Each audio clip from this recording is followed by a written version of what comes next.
Ayon kay Lieutenant Colonel Buwaken, aabot sa 3.1 million pesos ang na-inventory nilang umano'y bribe money. Ayon sa source ng bilyonaryo, una na umanong pumunta sa opisina ng neophyte congressman ang district engineer. Ilang araw na ang nakalipas. Nag-offer daw ito ng 5 to 10% cut o 180 to 360 million pesos sa 3.6 billion peso projects na una nang awarded sa 2025 budget. Nag-propose pa raw ito ng mas malaking bali na 15 to 20% para sa mga proyektong papasok sa 2026 budget. Nagbigay na rin daw ito ng mga kontraktor na willing mag-remit ng share ng congressman at nag-alok na mag-ayos ng meetings para makolekta ang bayad. Tinawag raw ito ni Calalo na standard operating procedure lamang. Sa programang Parekoy ng Abante, tiniyak ni DPWH Secretary Manuel Bonoan na wala siyang kukonsentihing dauhan na sangkot sa anomalous flood control projects. Kusing pag-iimbestiga para po anytime kailangan po namin isampa kung mga kaso na kailangan. Katunayan po,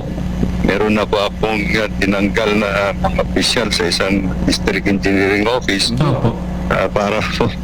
para po mawala po sila dun sa lugar nila at kailangan mga dokumento intact po.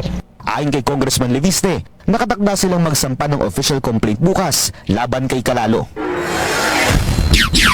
So muna katropang Hanilo, no, ang kining pagpanuhol gumikan kay aron dili ma-check or unsay tawag ani masuta mabisita or para kining matikom. no? Matikom. Matikom ang kining matagbaba mga katropa. Kay lagi kani katropang Jo, lain-lain nga probensya karon na gipaubos usab sa investigasyon katropang Jo. So na gisugdan ang investigasyon from Metro Manila to Luzon nga mga flood control projects sa DPWH katropang Jo. Yes, mismo uban nga mga flood control project katropang Hanilo mismo si PBBM ni check na.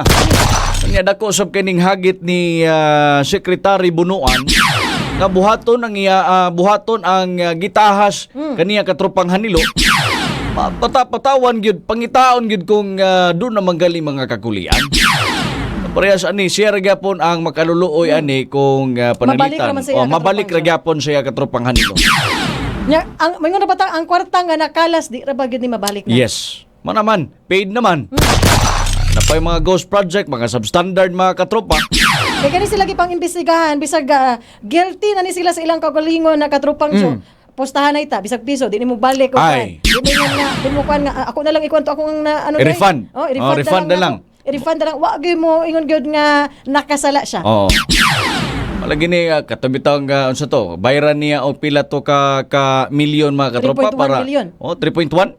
3.1 million mga katropa para undangon ang kining investigar, paglantaw mga katropa, pag-investigate ani mga flood control project.